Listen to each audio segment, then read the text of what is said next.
This is Sang Silbyul Group, Censorist 2, delivering Middle East war news. The commander-in-chief of the Iranian military told Operations Command to prepare for a possible ground invasion by monitoring US and Israeli movements closely.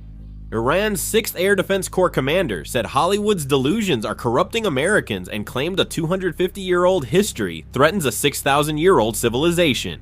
The Iranian Army Chief of Staff warned on Thursday that if US forces land in Iran, not a single invader will survive. Tehran city spokesperson Abdulmohar Mohammad Khani stated that the extent of housing damage ranges from minor repairs such as glass, doors, and windows to large-scale reconstruction or complete renovation. He said 1,869 households face housing difficulties, and about 1,245 have been relocated to 23 residential complexes. A recent airstrike in Mashhad damaged a fuel tank and caused a large explosion at Mashhad Airport.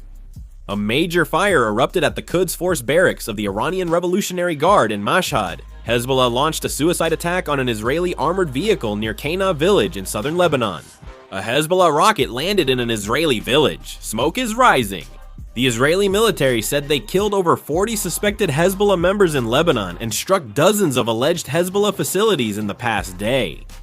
This is Basra province in southern Iraq. There was an attack by a pro-Iranian militia here. Smoke is rising. This is Iraq. There was a US airstrike. The 38th Popular Mobilization Forces Regiment was attacked. Thick smoke is rising. Iranian Ministry of Health spokesperson Hossein Kermanpour said the Pasteur Institute of Iran, a medical research center founded in 1920, was attacked and badly damaged. Iran's Khuzestan Steel Company said Thursday it may take 6 months to a year to repair facilities damaged in the recent airstrike. Iranian Foreign Minister Abbas Araghchi spoke by phone with Vietnamese Foreign Minister Lahoai Trung about regional and bilateral issues, Iranian state media reported Thursday. Araghchi stated that US and Israeli military actions are the main sources of instability in the Persian Gulf and Strait of Hormuz. He stated that vessels belonging to forces involved in attacks against Iran would not be allowed to use the waterway, but ships from other countries could pass through in consultation with Iranian authorities.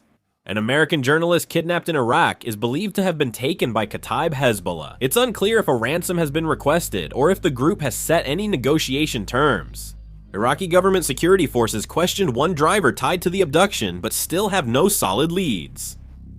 It is also unclear whether this has happened. Mao Ning, spokesperson for the Chinese Ministry of Foreign Affairs, urged all parties involved in the war to halt military operations after President Trump threatened a large-scale attack on Iran in the coming weeks.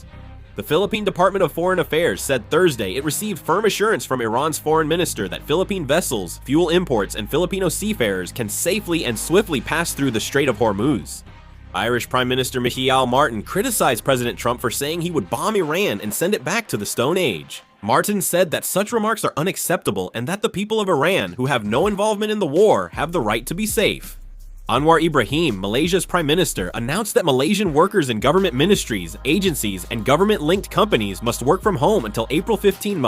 The prime minister said in a statement last night that the goal is to cut fuel use and ensure energy supply sustainability. Lebanon's Prime Minister Nahaf Salam said the situation is very serious, with the Israeli military invading the south and the refugee crisis worsening. Russia is ready to contribute to resolving the Iran conflict, and President Vladimir Putin is continuing to hold talks with regional leaders, Kremlin spokesman Dmitry Peskov said on Thursday. Iraq has begun exporting oil by land through Syria. An official said on Thursday that out of the originally planned 299 truck shipments, 178 have arrived at the Banias terminal.